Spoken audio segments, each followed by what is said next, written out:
If you do much work with vehicles, you're probably going to have to deal with wheels. There are a lot of different types out there, from simple rings of steel that hook onto the vehicle with just clamps, to intricate ones with complicated shapes.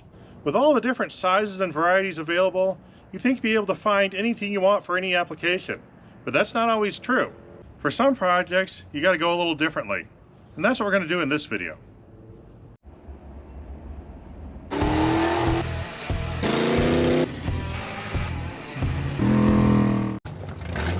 In a previous video, I needed more offset for the off-road hot rod rims. We just simply flip it around. That's the way it is originally. That's the way it is now. Now here's the stock rim setup, and this is the modified wheel. We gained right around 2 inches. I was happy with those. Another time I had to correct the number of lug holes for the race Jeep. So they just drilled 5 lug holes in it. You could easily just erase those and drill 4. We have the rarely seen and even less desirable 1 lug wheel. Eventually I drilled all 4. And they work fine well into triple-digit speeds. In this video, I'm going to do a few other modifications, starting with trying to fix some tires that I bought new and realized were terrible as soon as I used them. I need to find a use for those that is not an off-road vehicle, because around here sand is everywhere and I know they don't do well in sand. This one is no good for off-road, and that gave me an idea. Dually plow truck. Now before anyone worries that I'm ruining good rims, these are junk rims. We have the hole where the valve stem should be. Next to it, we have a hole where there shouldn't be one. I still have my frame here left over from modifying my hubcap.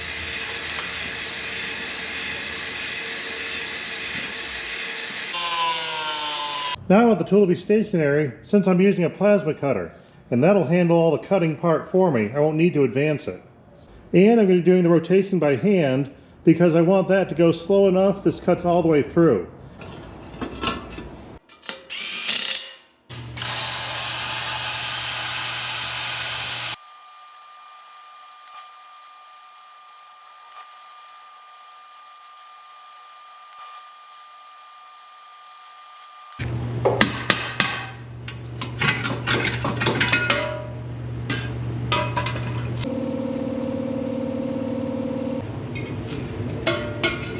I tried to clean up all the loose paint.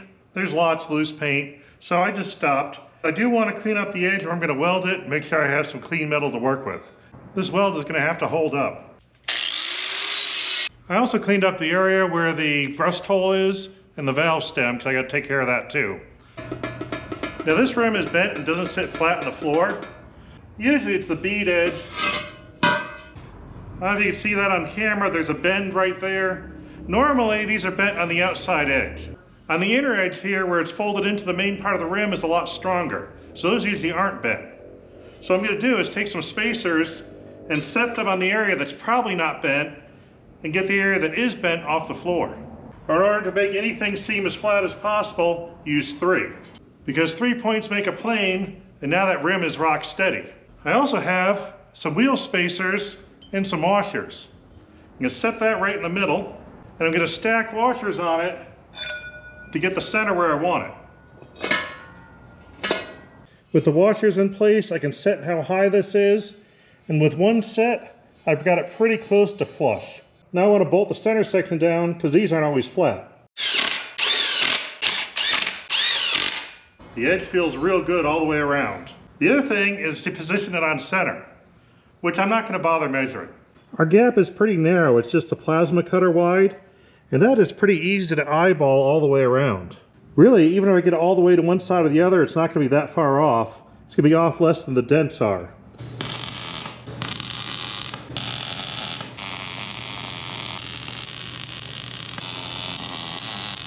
I took a piece of 1/8 inch flat stock. I ground a bit of a radius in it. I'm going to use this to cover up the rust hole. While I'm at it, I'm going to go ahead and get rid of the valve stem hole too. I'll just clamp that on the outside. If this were going to be a road going rim, you'd want to probably start with a better rim, or you could put another one on the other side to get the balance right. Now I've welded up the hole where the valve stem used to go. I had to drill a new one. I went with the opposite side because as a dually, that'll be a lot easier to get to. And that one would have been in between the two rims, and that's not easy to get to. I'm encouraged by this whole idea. These are the kind of tires I want to run, these nice skinny 616s, and I had two of them already mounted on the Jeep. These are also not good rims. There's a lot of rust pitting, but they do work. So they'll be fine for what I want to do here, which is cut out the center. That plasma cutter is working a little too well. Didn't even take my paint off around it. So now I got to take some paint off so I can weld these together this way. I did remove the valve stem core first. When that rim heats up, it does increase the pressure in the tire.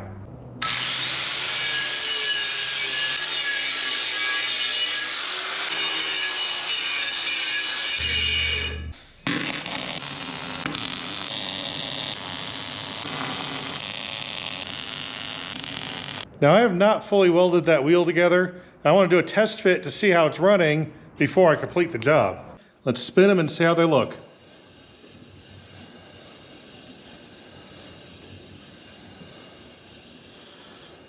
That's running straight enough for me. If I did need to tweak it, I could slice through one or two welds and bend the other ones to get where I wanted. But I'm pretty happy with this. So we're just going to weld it up as is. Now it's time to put those dual wheels where they belong on this rusty Jeep. This Jeep has a particularly unique lug nut combination. Maybe it's an anti-theft feature. You take the first lug nut, you turn it clockwise. So that's a left-hand thread. Second lug nut, counterclockwise. That's a right-hand thread. Third lug nut, also counterclockwise. Another right-hand thread. Starting to get normal here. Fourth lug nut, clockwise. So we have another left-hand thread here. If you feel like it, you could leave a comment guessing what the next one's going to be like. I'll pause. Okay, that should be enough time. This one's different. That one is a quick release lug nut. It's sheared completely off. I want to make sure I point out that what I'm about to do is not necessarily roadworthy. But then again, neither is this Jeep. It's got some issues. My plan for this is around the yard use. Besides, the transmission only has first and reverse. Second and third are frozen solid with rust.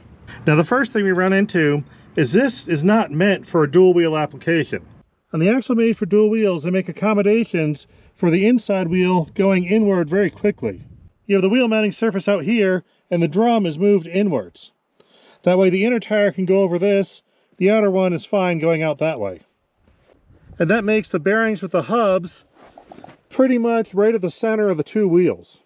And everything with dual wheels needs this. You need some kind of distance going to your drum brake, otherwise the inner wheel would never fit.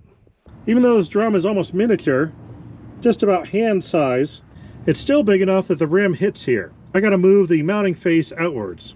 So I bought some cheap wheel spacers. I installed my combination lug nuts, and now we have a surface where we can bolt the wheel on and there's room for it to taper backwards like a normal dual wheel. Now those don't have the proper cone for a lug nut, and they're really meant to ride on this surface. So rather than put a lug nut directly on, I'm going to throw another wheel spacer on. That'll give me a flat surface that'll sandwich that wheel in place. And now the outer tire. Even put on the fancy little pinstripe to match the front wheels. The Rust Bucket Jeep is a dually. A little bit of room between the tires so as they flex the sidewalls won't contact. Got a lot of lug nuts holding it together and 4 of them attach it to the axle. Dualies aren't really meant for traction. They're really meant for weight carrying capacity. This Jeep doesn't weigh much at all, and that axle definitely can't hold up to any kind of weight, which is why these full floating axle shafts just magically appeared. But we'll play with these in a different video. This Jeep is not going to stay the same.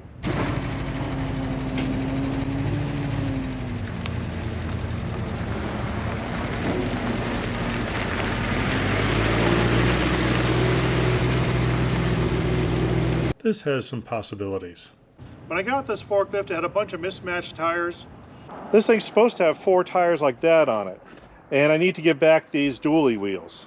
When I bought it, it came with a variety of spare tires, but only one of them was the right one. This is one of the original tires from this machine with a nice thick heavy-duty rim. Which means I had a total of 2 good rims. A fellow named John that watched the last video had a decent used set of skid steer tires taking up room in his shed, and he said I could have them. So now I've got 4 matching 12-16.5 skid steer tires that'll be perfect for this forklift. Thanks again, John. These will be put to use. I just need 4 matching rims. These are just an aftermarket 4x4 truck rim. This is another truck rim I had lying around. I cleaned it up and was going to use it, and I don't really like it. Even though this is a truck wheel, it's a light truck wheel, so it's for something for 1 ton and under. This is a lot lighter duty than what was on that forklift. The thickness of the material, a little under an 1/8 inch thick. And the material thickness in the center here, this stuff is right about a 1/4 inch thick. Now I want to take a look at the specs on these original wheels. The lips are about 165 thou. Let me get a measurement on the webbing here. That's about 385, so about 3/8 thick. I want something stronger than this. I'll save this for another project. Now let's take a look at how this one was made. There's an outer ring with the profile needed to hold the tire. You can tell by this seam that it was rolled into a circle and welded together. Then there's the center section, which started as a big piece of flat plate. Then they cut the spider shape into it, bent these arms at an angle, and popped the holes in. And this didn't have an outer circle. These arms are welded right to the rim hoop itself. Each one is welded on individually. That doesn't look too bad. How hard can it be? There's a company called Haywheel that deals with rim parts. Now, they're not a sponsor or anything, but I've used them before and they do a real good job. And they sell blank rims. They make these blank rims in all kinds of sizes. I've used their 12-inch ones on a different project. I used their 12-inch blank rim to make this heavy rim with a 4-inch thick steel center. And that's held up for almost 2 decades of hard use. In this case, I needed to go with some 16.5s. And they have the material thickness, 171, is actually thicker than my original rims. The price isn't too bad. Not cheap, but reasonable. Especially for something brand new that works really well. I got the blank rims in, and they are definitely much thicker than the regular truck style ones. That's a hefty rim. The size is 16.5 by 9.75, which is just what I need for these tires. That looks about right. One thing I like about this unit, that is the maximum amperage for 100% duty cycle, so I can run it continuously. That's a good sign. I'm making the center out of 1/2-inch thick steel plate because I had it. Thanks again, Paul.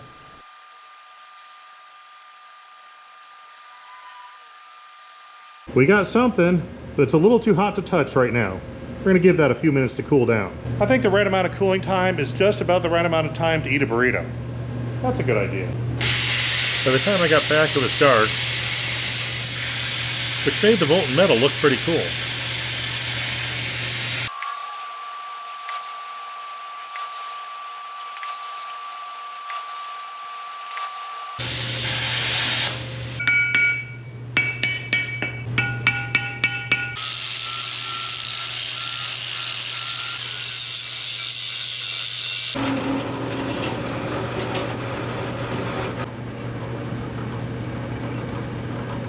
I'm using the plasma cut hole to base the position of the countersunk hole.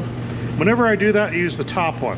As a plasma cutter goes through a hole, particularly a deep one, the tail just sort of twists around, and a lot of times you get taper, and a lot of times you don't get round holes. Where the cutter initially goes in is right where the torch hits it, and that's usually a lot more round and a lot more accurate in your positioning. I've got my wheel center ready to go, got my rim hoop, and it doesn't fit, which is a good thing, because I'm not done with this yet. I want to make it stronger. You might think that 1/2-inch steel is pretty strong, and it is, but oftentimes the geometry is actually more important than the thickness. This is going straight up and down. What we need to do is make a stronger shape. You may have noticed that rims are usually dished or have some kind of contour to them. This aftermarket truck wheel has quite a dish to it. These aluminum wheels actually go outwards, but still, they're not straight up and down.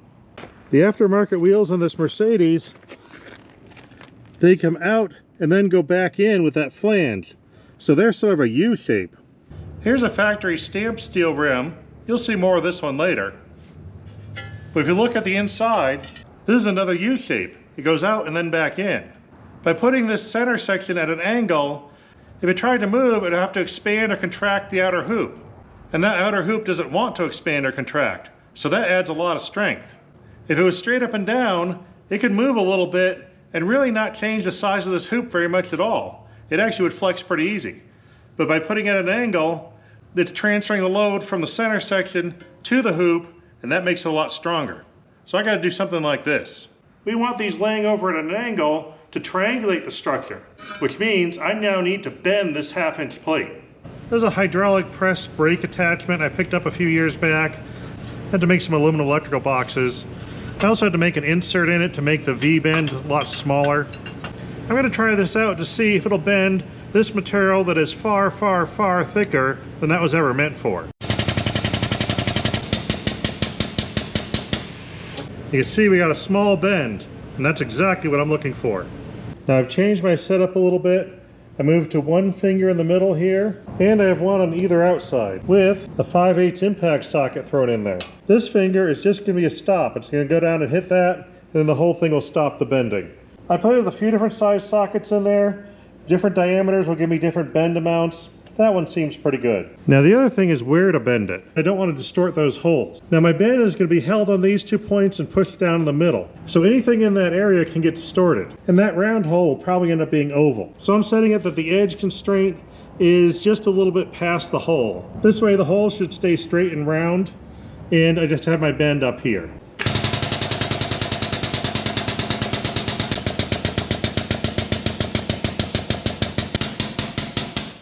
About 4,000 PSI seems to do nicely. There we go. With those stops, the bends came out nice and even, got a lot more strength to it. This looks like it'll hold up. Let's see if it fits now, because those fingers moved when I bent it. Fits in pretty nice. I got an old hub and rotor lying around, and use this as my spacer. Now we're gonna drop our wheel center on that.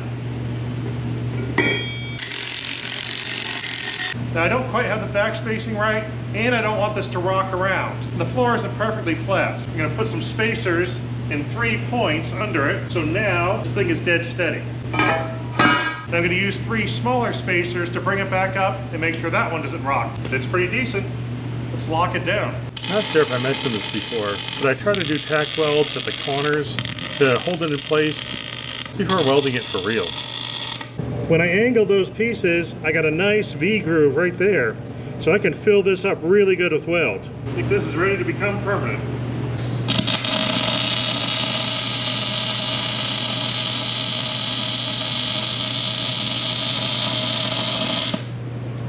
Got one side done, now I'll hit the other side. We got it all welded up. And there's our new rim. I actually kind of like the way it looks. I almost want to just clear coat it. That wouldn't match the rest of the vehicle, so I got to paint it to match the other ones. There's the finished rim, and there's the original rim. I think that's a pretty decent copy. I'm going to call that one a win. Now I got these rims painted, I need a valve stem. There's a couple type, the good old rubber one we're all familiar with. This one will not work because these are meant for a thinner rim. They actually have a little rubber lump when they pull through. That distance is too small. I also have some of what's called a high pressure valve stem, and these are more heavy duty. They actually have a metal section through the middle, rubber on the end that pulls through, but you'll notice that the gap there is a lot bigger. They actually list the rim thickness up to 205. So they'll work on these, but the only ones I have are the small diameter. So that's not going to cut it today, but they would work if you have the right diameter. Pick this up at Napa. They sell a bunch of different sizes and shapes that aren't normally on the shelf, but they are available. I got it the next day.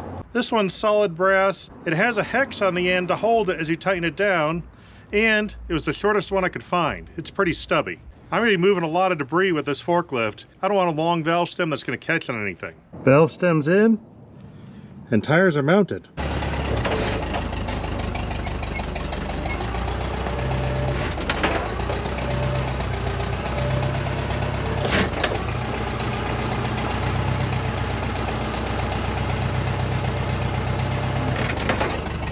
Now these rims are done. I could check that off the list. But this thing needs a lot of other work.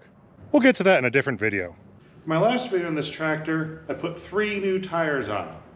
And now I have a 4th. But I need a rim for this one. The reason I only put 3 on before is I have one of the original tires. Now this is a 1957 tractor. My dad bought it in the early 60s, and I know for a fact that tire was on it when he bought it. And I'm sure it wasn't replaced before that. So this is an original 1957 tire on its original rim, still surviving, still holding air. And if I try to take this off the rim to reuse the rim, I don't think that tire will survive. I gotta come up with a different rim. This tractor was made in the 50s, and they reused a lot of car parts, like that rear axle. Regular car style drum brakes with a car style bolt pattern. So I figured I'd look into cars from the 40s and 50s and I'll probably find the exact rim I need, but I didn't. The best I could do was this. Now this is a 40s vintage car rim. It has the right bolt circle on the inside. It has the right diameter on the outside. So it's pretty close. From the edge of the rim, that hubcap mounting area is almost flush. This one's dished in quite a bit, and I couldn't find anything that looked like that. So I took a closer look. When they made these rims, this center section was attached to the outer hoop with rivets. 4 little flanges, 3 rivets on each one. It's centered very nicely in the center of this hoop, right on this depression.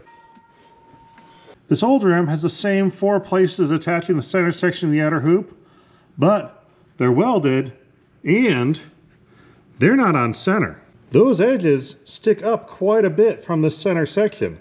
By the fact that's not in the right position, leads me to believe that the tractor people made these rims custom for this tractor. So that's what I need to do with this rim. The spacing on the back, how far this sticks in over the hub, is what really matters. Just a little under 3 inches. On this new rim, we're looking at just over 3 inches. That back spacing is really close. This would put this tire about a 1/4 inch in of where the original one was. But I'm okay with that, because there's another problem. This drum is riveted on, and those rivets stick up off the surface. Between the hub with rivets and the rim itself, there's wheel weights, and those just smashed right into the rivets. So what we're gonna do is make a little spacer. I took my 4 on 5.5 bolt pattern and lug hole size and made those plus an extra set to make clearance for the rivets. So now I have a totally flat mounting surface, so the wheel weights will fit perfect. And these give me that tiny bit extra space that puts this inner lip right where the original one used to be. So the positioning from the wheel mounting surface to the tire mounting surface on the back is good for what we want. We don't need to change any of that. The difference is this rim is only 4.5 inches wide. That's an 8-inch wide tire on a 6-inch wide rim. We gotta widen that rim by 1.5 inches. So now we gotta move the outer one. Need an angle grinder with a cutoff wheel, cordless drill, a drive pulley, that'll work, and a long V-belt. That should do. The cordless drill spun the belt, and then the belt was wrapped around the rim and spun that. The cutter was attached to the floor jack, and I could advance that with my knee. It all worked out quite well. We got a groove here. I tried to put it where the material was straight and flat, but it's real close to the rivets, so you can see I'm actually cutting through the rivets themselves. I'm off to one side though, so that rivet should still retain this half when that half breaks off. I'm going to try to go a little bit further. I tried to take it easy and not go too far. I didn't want to damage the center section. I needed that.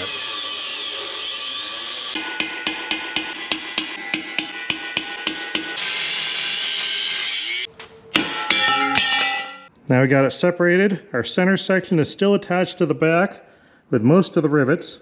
There's a few nicks in the center section, but not too bad. They shouldn't really affect the strength at all, and I'm going to weld through here.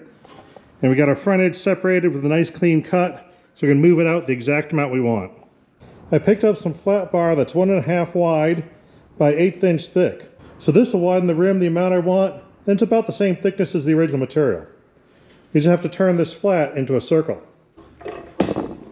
I'm running it through my sheet metal roller, This roller says it's not able to handle 1/8" thick material, but it's doing it. It sure wouldn't handle a wide sheet, but because this is only 1.5" wide, it's working. I'm just going to keep on decreasing the radius until I get what I want. It's not round. Let's give it a shot. Let's try to just sort of shove it into place and see what happens. Got a little too tight of a bend here. We'll just flex that the other way a little bit. That's pretty close. I'm wrapping the tape measure around to get a decent circumference. So I'll be close, but I'm going to leave a little gap, which gives me a little wiggle room. Like a piston ring with a little gap in it, it can expand and contract and still fits. I'm going to weld it up anyway, so I'll just fill the gap afterwards. About 44 inches should do it. Put my final cut here, somewhere around there. This side looks pretty good. That side's got a big gap, but I also have a big gap here. I'm going to roll this around so I'm opposite that big gap. Now I'm going to work my way around, holding this in place as tight as I can get it. Sure, that plastic will hold up fine.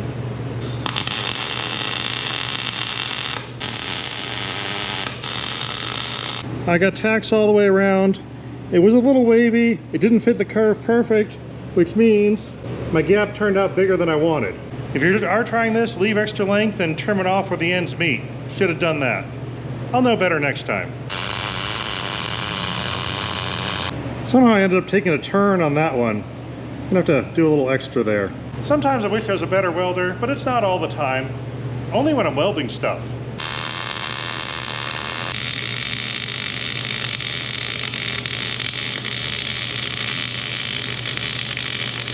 I'm gonna set my outer ring on this, see how close we are. And that fits reasonably well. Since this is just a garden tractor, it isn't gonna go fast, that would probably be fine. I could just eyeball it and weld it in. But since we're having fun here, I'm gonna do a little more. I'm gonna take a straight piece of stock that goes all the way across, take a combination square, and drop it down.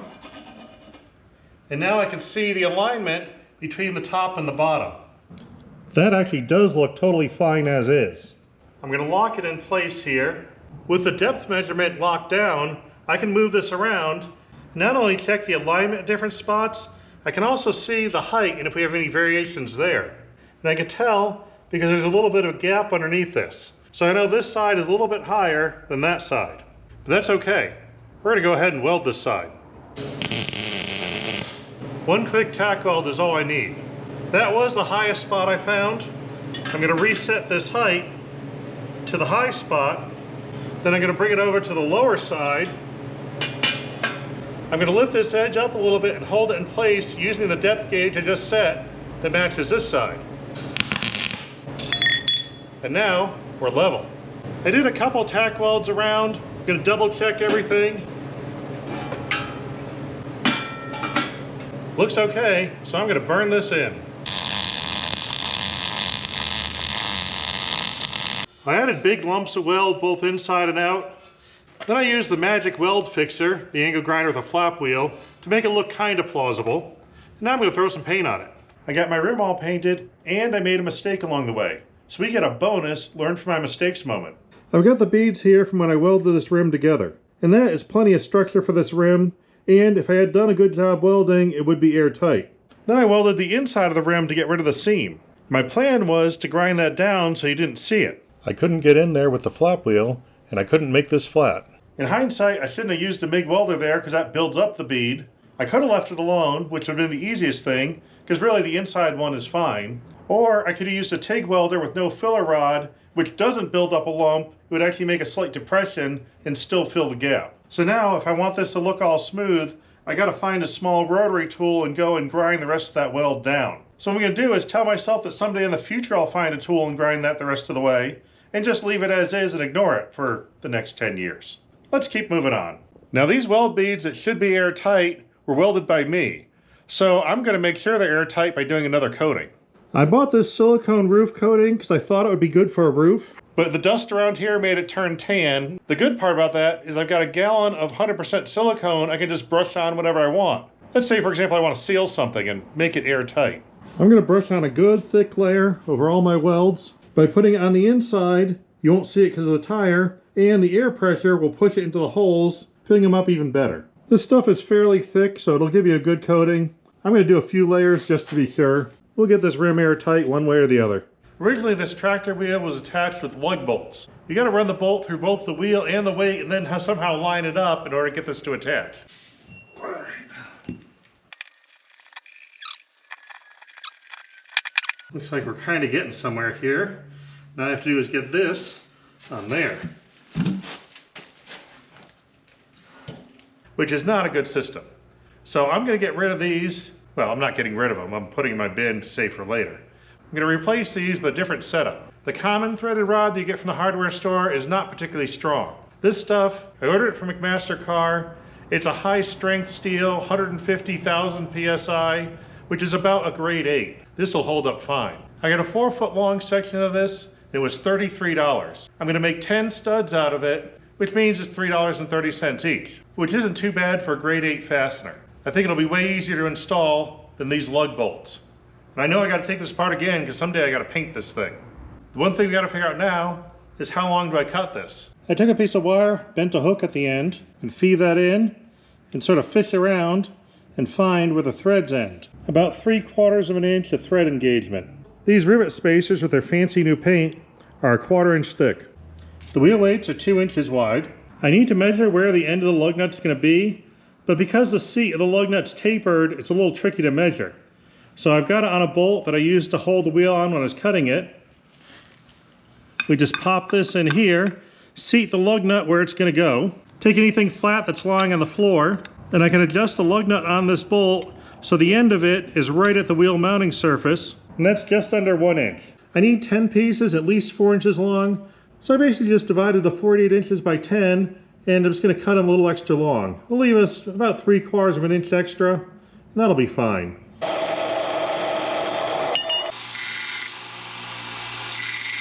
My depth gauge is at about 3/4. The end thread's tapered from where I sanded it, so I'm going to give it about a thread extra length so we have full engagement on the entire thing. Now I'm going to tighten one nut against the other, so I got that measurement locked in. Going with medium strength Loctite right now. Mainly I just want the studs to stay in here and just the lug nut on the end to be the piece that comes out. Tighten it down just a little bit to set that Loctite in the tension position. I'm going to let it sit there, go do something else, take those nuts off later. It's about an hour later, so I'm going to go ahead and pop this apart. I can pop on that rivet spacer. Then the wheel weight. This rim didn't start off in the condition normally called good. It was really rusty, had a lot of pitting. So I did the sides too, because I don't know if you could see that on camera. Let me get some light on it. That's a very lumpy surface. And I figure the silicone might have some self-leveling and flexing properties. Hopefully I can get this to hold without too much bead sealer. We'll find out, because we're going to put a tire on it next.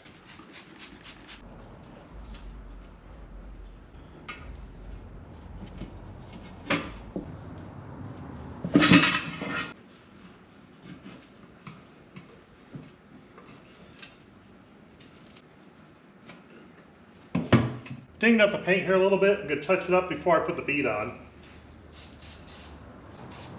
It's easy to do when you can slide under that. Perfect. I popped out the valve stem core. This helps it fill a little faster. Some air leaking out the back here.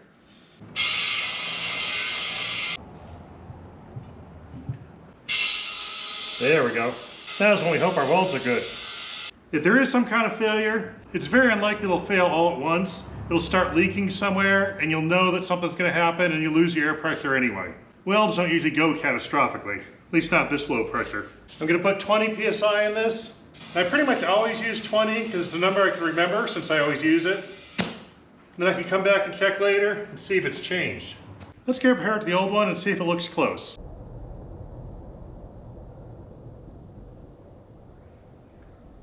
When you put them right next to each other, you can spot some differences, but I got a plan for that.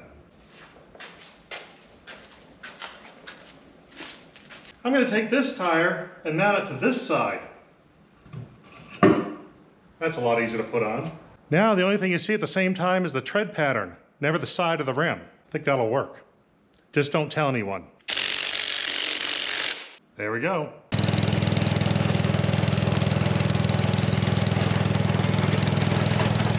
tractor still needs more work. We'll take care of that in a different video.